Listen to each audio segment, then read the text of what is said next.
January 7th, 2013, RCMP respond to a report of a shooting in the area of Dartmouth North. When officers arrived, they discovered Raymond Floyd Peters in an apartment on Jackson Road, suffering from gunshot wounds. He was taken to the hospital by ambulance, where he would pass away the next day. The medical examiner determined the cause of death to be homicide. After the killing, a witness to the events leading up to the deadly shooting would receive an ominous death threat. The witness stated that Raymond Floyd Peters had been in his apartment late Monday afternoon with a friend and used his phone.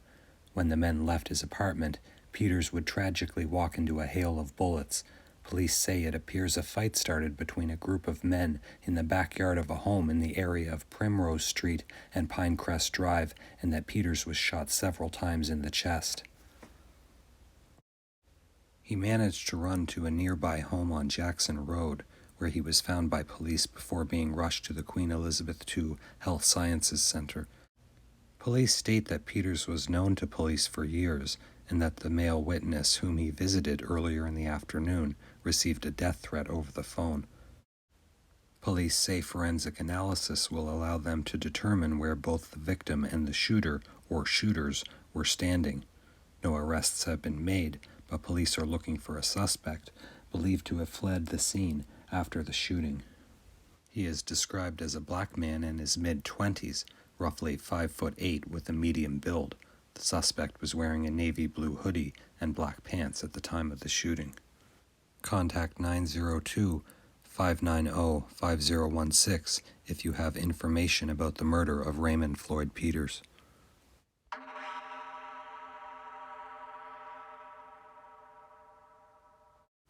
February 8th, 2005, 7:35 p.m. RCMP respond to a report of shots fired at 33 Dartmoor Crescent. Upon police arrival, 36-year-old Danny DIBENEDETTO is discovered laying on his living room floor, having been the victim from a gunshot wound. Mr. DIBENEDETTO was still conscious at the time and stated that 3 masked men entered his home and robbed and shot him before fleeing the scene. Danny DIBENEDETTO was transported to the QE2 hospital, where he later died from his injuries. Other than the ski masks, the suspects' descriptions were also that one assailant was wearing jeans and a black puffy jacket with fur around the collar. Another had his hair tied back and was wearing a gray tracksuit and gray hooded sweatshirt. No description of the third suspect is available. DIBENEDETTO was a husband, father, and businessman. Investigations revealed that there was some sort of altercation in the moments leading up to the shooting, which occurred while DIBENEDETTO's wife and baby son were present at the home. DIBENEDETTO was business partners with an individual named Sean Decker, who was arrested in October 2011 on drug trafficking charges, along with a group of other people, in the RCMP's drug trafficking crackdown, Operation H-Timber. Police seized 165 pounds of marijuana, 7 kilograms of cocaine, 2.5 kilograms of hash, and 2 kilograms of weed resin. $185,000 in cash, plus 9 vehicles were taken into evidence as well. In October 2015, Decker was sentenced to 9.5 years in prison for conspiracy to traffic cocaine, weed resin, ecstasy, and marijuana, as well as trafficking cocaine, money laundering, and possession of property obtained with the proceeds of crime. Decker's girlfriend, Jacqueline Garnett, stated that there was speculation that DIBENEDETTO's homicide was drug-related. She would go on to describe Sean Decker's friends as sketchy. One such friend, Steve Skinner, was arrested in Venezuela in May 2016, where he fled to escape a murder charge. No arrests have been made in the case. Anyone with information regarding the murder of Danny DIBENEDETTO should call the Rewards for Major Unsolved Crimes program at 1-888-710-9090.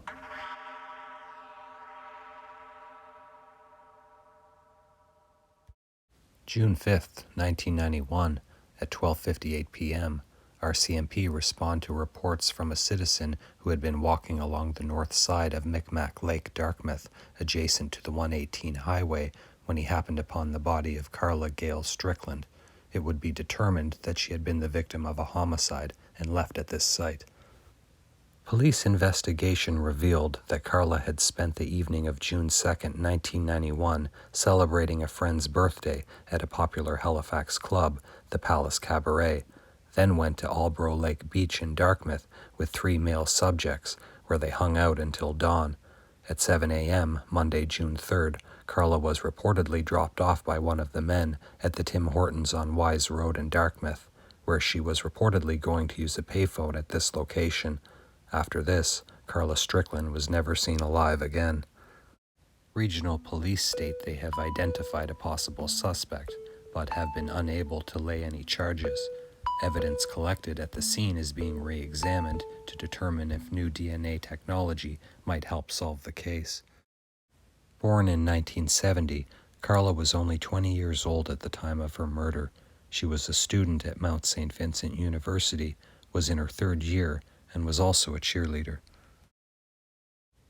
Carla Strickland's mother, Alma Whitman, just wants answers, asking, "Who do you think did it? The highway she was found at was quite close to where they were hanging out. Perhaps she never made it to that Tim Hortons at all.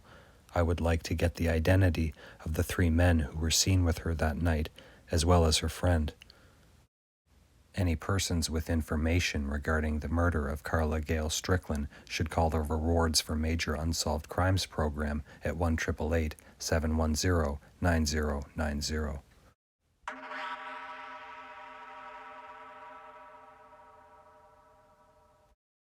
January 27, 2021, 20-year-old QUINTEZ Downey, who often went by his nickname Q, was being transported by vehicle from North Preston to the hospital with a gunshot wound when the vehicle was met by emergency health services on Portland Street, Dartmouth.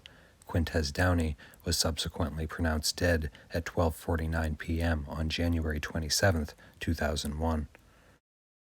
At the time, police believed Downey was shot near Clarence Street in North Preston and was likely alone. According to his obituary, Downey was pursuing a Bachelor of Arts degree at Crandall University in Moncton, where he also played basketball. He also spoke about becoming a fashion model as well. QUINTEZ was a devoted man of God. He loved his family and was a positive role model for young children, the obituary read. Downey worked with the North Preston Community Center, the North Preston Housing Authority, and FOG Construction. His obituary also stated that his favorite pastimes included going out to eat, playing video games, dancing, imitating his mom, and spending time with his dog Precious. Investigators believe people may have information that could result in arrests and possible charges in relation to Mr. Downey's death, a news release from the province reads. Daryl Johnson, Downey's former youth worker and basketball coach, called Downey a superhuman being who was always positive, very sociable, and liked to joke around. He could have been an ambassador. He's that type of kid. He was just so friendly, Johnson said.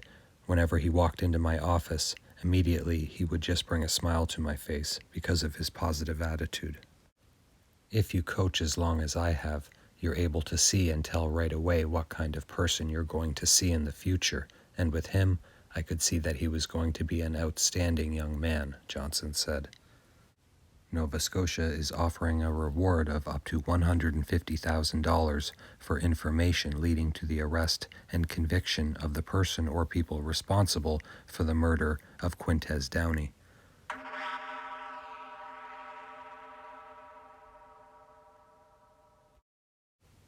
During the evening of November 17, 1988, Suzanne Elizabeth Dubé, a 22-year-old mother of 2 young children, went missing from her residence in Lower Sackville, Nova Scotia. Suzanne Dubé left her children with a babysitter, stating that she had to check something out and would be back in a few minutes. There were reported sightings of Suzanne Dubé in the area of the Load of Mischief and the Club 2000 in Lower Sackville during the evening hours of November 18, 1988. On March 25, 1989, Suzanne Dubé's badly decomposed body was found in the Bedford Basin in Bedford, Nova Scotia. As mentioned earlier, Suzanne Elizabeth Dubé could possibly have been another potential victim of suspected Nova Scotia serial killer Andrew Paul Johnson. Johnson was convicted of kidnapping an 18-year-old woman and attempting to kidnap two preteens in 1997. He attempted to lure the two 12-year-old girls into his car by claiming he was a police officer. He is also a strong suspect in the cold cases of 19-year-old Kimberly McAndrew and British Columbia teenager Andrea King. Given all of this information, I feel that Andrew Paul Johnson fits the profile quite well of the individual who carried out the killing of Suzanne Dubé. Andrew Paul Johnson is now 62 years old and being held in a prison in British Columbia. Any person with information regarding the murder of Suzanne Elizabeth Dubé should call the Rewards for Major Unsolved Crimes program at 1-888-710-9090.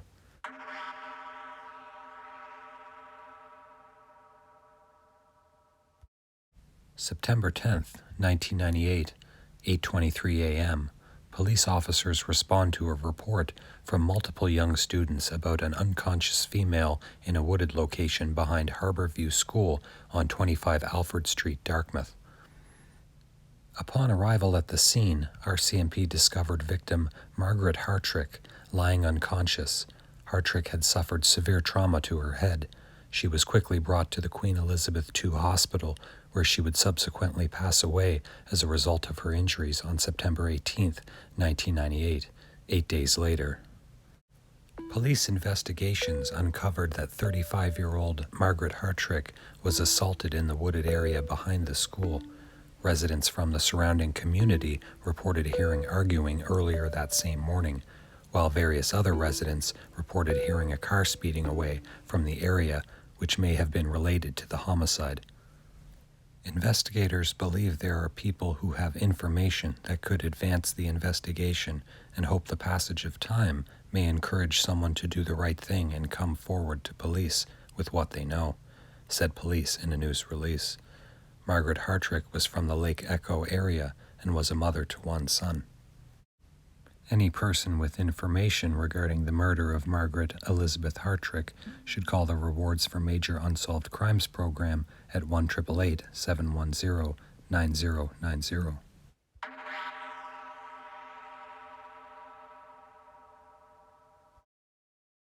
September 17th, 2017, at 1:38 a.m., police are called to 36 Montgomery Court in Clayton Park, Halifax, in relation to a 20-year-old male, SARDAR AJMEER NAWABI, also known as Joshua to his family, who was in need of immediate medical assistance.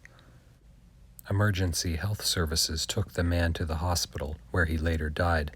Police transported a man and a woman, both known to the deceased victim, from the scene to police headquarters for questioning.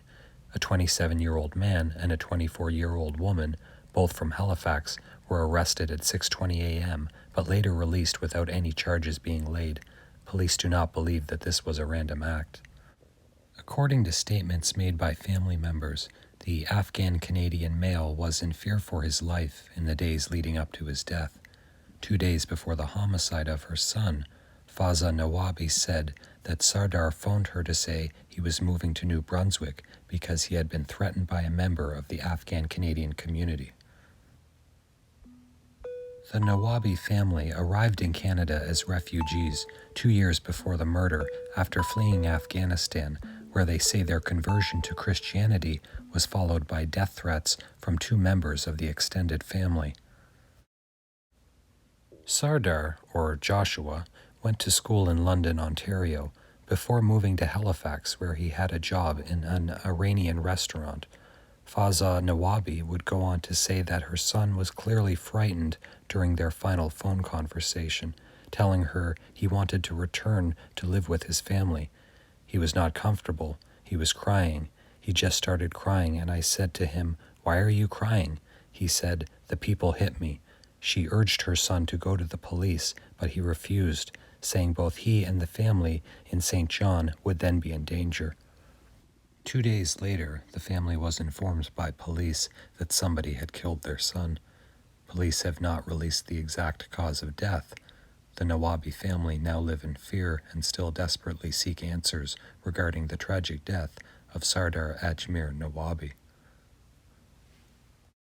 Contact 902-490-5016 if you have any information about the murder of SARDAR NAWABI.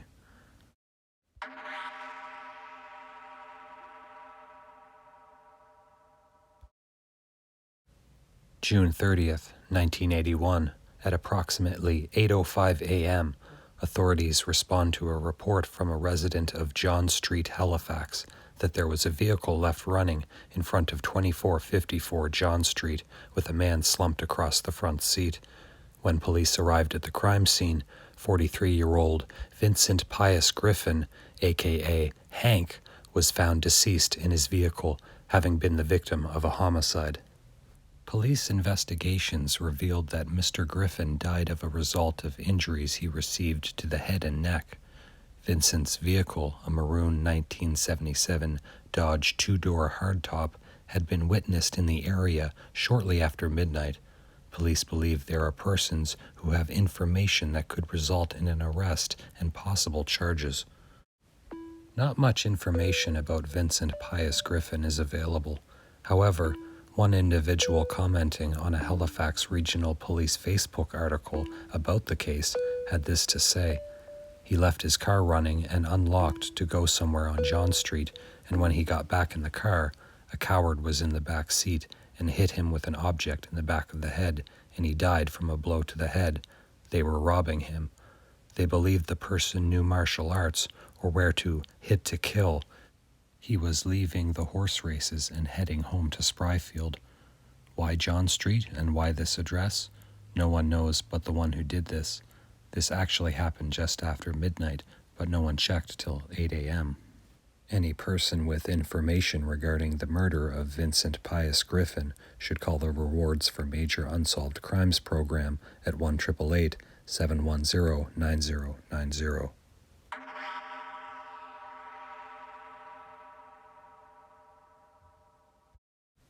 April 5th, 1986. Taxi driver Ronald Jack Henderson is working in the city of Halifax for Armdale Taxi. It is believed that at about 10:50 p.m., Mr. Henderson picked up two young men on Herring Cove Road, Halifax. Not long after this, while in front of 90 Withrod Drive in suburban Spryfield, witnesses saw Mr. Henderson involved in an altercation with two passengers outside of his taxi. The two men attacked Ronald Henderson, viciously stabbing him multiple times before driving away in the cab. The two suspects were described as young white males in their late teens or early 20s with long hair. Ronald Jack Henderson was taken to the hospital where he would pass away due to his injuries. His stolen cab was found later on, abandoned in a local school parking lot. Ronald Henderson was 29 years old and a carpenter by trade. He had been employed with Armdale Taxi for 5 years. He was married with two young daughters, one 6 years old, the other only 18 months old. Roughly 500 people attended his funeral, and about 200 cabs followed behind the hearse in the pouring rain as it drove through Spryfield to Fairview Cemetery. Anyone with information regarding the murder of Ronald Jack Henderson should call the Rewards for Major Unsolved Crimes program at 1-888-710-9090.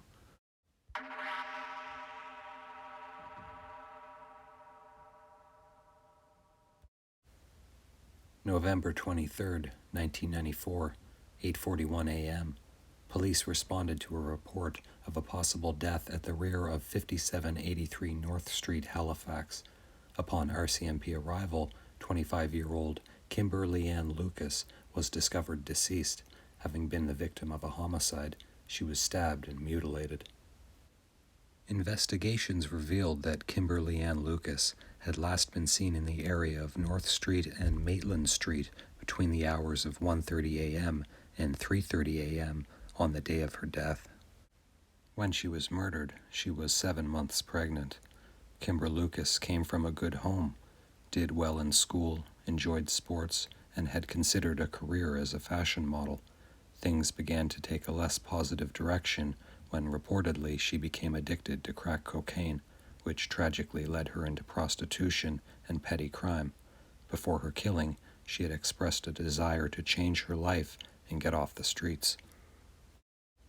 Throughout the 80s and 90s, the port city of Halifax became a hotbed for prostitution and human trafficking, so much so that the city of Halifax started the Prostitution Task Force in attempts to combat the growing problem. But many feel these efforts only further marginalized and alienated the already vulnerable sex trade workers, making them easier targets as they fell back deeper into the shadows to avoid trouble from the task force. It is believed that Kimber Leanne Lucas had outstanding drug debts and owed money to dangerous people. On November 16, Kimber's aunt was walking in downtown Halifax when a group of men in a cab yelled out to her. When they realized it wasn't Kimber, they explained that they weren't looking for her, the aunt, but were looking for her niece Kimber, and that when they found her, they were going to do her good. One of the men in the cab was holding a gun. Kimber supposedly owed the men money. Her aunt was concerned but wasn't surprised Kimber was in trouble given her lifestyle. Kimber's murder is one of many cases in Halifax that involves the killing of a sex trade worker. Other cases that could be related are as follows. On August 12, 1989, our CMP officer's daughter, Kimberly McAndrew, went missing after leaving her job at Canadian Tire. Many believed strongly that she was abducted into sex trafficking. January 1, 1992, Andrea King arrived at Halifax Stanfield International Airport. She would never be seen again and is also believed to have been abducted into the sex trade. May 1992, sex worker Barbara Louise Penny was found shot to death in her Dartmouth apartment.